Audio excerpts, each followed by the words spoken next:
c'est François pour Road Story. Aujourd'hui, je vais vous parler de No Time to Die, que j'ai vu en avant-première. J'ai été invité par Jaguar Land Rover Arc de Triomphe et je me suis trouvé deux missions. Vous donner un avis éclairé sur le film et aussi vous raconter les différentes apparitions des Jaguar et Land Rover dans les films de l'espion britannique. Et oui, j'ai regardé pour vous tous les James Bond et j'ai extrait tous les passages où il y a des Land et des Jaguars. Bon, j'ai un peu tricé. J'ai utilisé un super site qui s'appelle IMCDB. Enfin, vous retrouverez le détail sur l'article, mais c'est vraiment super à regarder. Donc, je vous le dis, tout go, de tout temps, et pas seulement depuis que la franchise est copine avec Jaguar Land Rover, la production des films de l'espion aux grands yeux bleus a collé des Land partout. Ce n'est au fond qu'un juste retour des choses. Pour Land Rover, 007 se promène dans des contrées plus exotiques les unes que les autres, et depuis presque 70 ans, le Land crapahite lui aussi dans le monde entier. Sa simplicité et sa robustesse ont aussi contribué à le retrouver usé jusqu'au trognon de par le monde. Le DEF apparaît 11 fois dans les films de James, et c'est Casino Royale qui est le plus gâté dans cette affaire avec 3 apparitions. Et c'est une version très rétro, elle, que l'on retrouve dans You Only Live Twice, Quantum of Solace et The Living Daylight. Mais pour ma part, je le trouve top beau dans Die Another Day, où les méchants ont bien de la chance d'avoir cette vieille version. Il est presque moderne dans World is Enough, conduit par Pierce, et un peu tapé en version ambulance traînant en arrière-plan du même film. Dans Spectre, il est ultra modifié avec de grandes roues et un châssis surélevé et ultra classe, tout noir dans Casino Royale. Dans ce même Casino Royale, c'est le modèle en production à l'époque, mais ce sont des méchants qui l'utilisent ce coup-ci. Après avoir parlé de Land classique, nous devons parler du Range classique. Et oui, il y en a eu, dont une superbe version cabriolet dans Octopussy. Là encore, dans Living Daylight, le classique retrouve son habitat naturel devant un château so british. Il faut oublier son apparition dans A View to a Kill où sa couleur ne lui rend pas vraiment hommage. Et enfin, comment ne pas évoquer le 5 portes noir beluga, identique au mien, qui finira bien mal dans No Time to Die. Pour les versions suivantes de Range Rover, il faut avouer que c'est un peu le désert. Point de P38, un malheureux L322 dans Die Another Day, et c'est tout.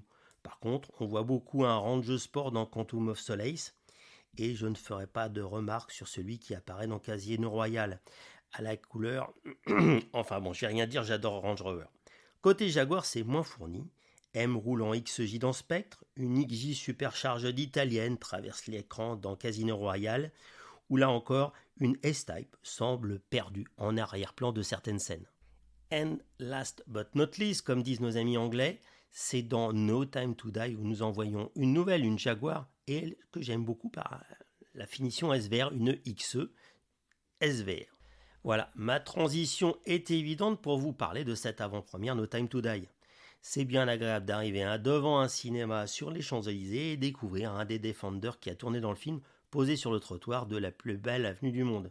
Il a pris cher, mais il roule encore. J'ai vu qu'on le déplaçait sur ses roues. Passage par un photocall à l'entrée, un petit coca, quelques amuse-bouches, et l'on rentre dans la salle et dans le vif du sujet. Avant le film lui-même, le public a droit à 2 vidéos en guise de hors-d'œuvre. Le premier est le making-of du record du Range Sport qui grimpe les 999 marches de la Porte du Paradis de Tianmen Mountain, carrément sympa. La deuxième est l'histoire personnelle en vidéo du patron d'Arc de Triomphe. C'est assez sobre, classe et touchant, on est dans l'ambiance 007. Je vous préviens tout de suite, ce dernier James Bond n'est pas de la même veine que ses prédécesseurs. C'est le plus long de tous, 2h45. Le rythme est moins emballé que dans les précédents opus et Bond a évolué. Bond a même vieilli, mais il l'assume, il est plus romantique, il exprime sa sensibilité et il picole sacrément. De ce côté-là, ça fait du bien d'être dans un film moins bien pensant que par le passé. Mais rassurez-vous, il y a des choses qui ne changent pas et même qui se renforcent. Il y a de la caisse, de la bagnole, des poursuites et des cascades en moto et en auto.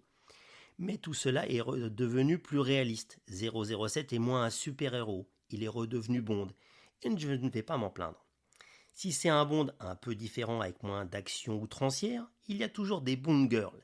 Et celle qui m'a tapé dans l'œil, c'est Anna de Armas, qui illumine l'écran. Elle est plus James Bond que le 007 au début du film. Vous comprendrez l'allusion quand vous aurez vu le film. Et vraiment, les caisses dans tout ça, vous me direz, qu'est-ce qu'il y a? Eh bien, le film débute sur un Bond à la retraite qui vit sur une île de rêve et roule dans un Land 90 rétro de toute beauté. On comprend bien. Le survol de la DB5 semblant surfer sur les petites routes de la montagne grecque nous offre quelques images splendides. Dieu que c'est beau la Grèce et l'Acropole, Dieu que c'est beau une DB5. Notre James Bond retrouve aussi une Aston Martin Vantage V8. Coordonnée à sa couleur de smoking, là aussi la bête est craquante et quand Madeleine, les assez doux, en prend aussi le volant, un grand bonheur visuel nous envahit. Après le luxe, les femmes et les images de cartes postales, je vous rassure, nous avons droit à une poursuite entre la DB5 et les méchants. Ils sont bien équipés, Lancia Thesis, Maserati Quattroporte génération 4 ou 5, enfin celle avec le V6, un peu à l'ancienne, un range classique, que du bon pour tous les fans de l'auto. Et comme il faut bien caser des Land Rover, c'est le nouveau Defender qui s'y colle. Et il a droit à une belle poursuite contre un vieux Toyota Land Cruiser. La lutte est bien inégale, même si c'est James qui pilote le toy. Et pour finir, on nous montre furtivement, dans l'atelier de Q, une Valkyrie que l'on aurait bien aimé et bien voulu voir rouler avec James au volant. Le générique du début et de fin est un vrai générique à la James Bond, ça là aussi contribue au package global d'un bon 007.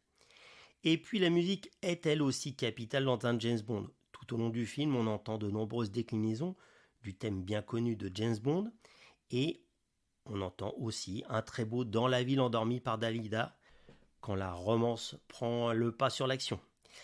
Et enfin, le film se termine avec la chanson de Louis Armstrong We Have All the Time in the World, bande originale de Au service secret de Sa Majesté, où déjà Bond perdait la femme qu'il aimait. Vous avez compris, j'ai un petit peu défloré la fin.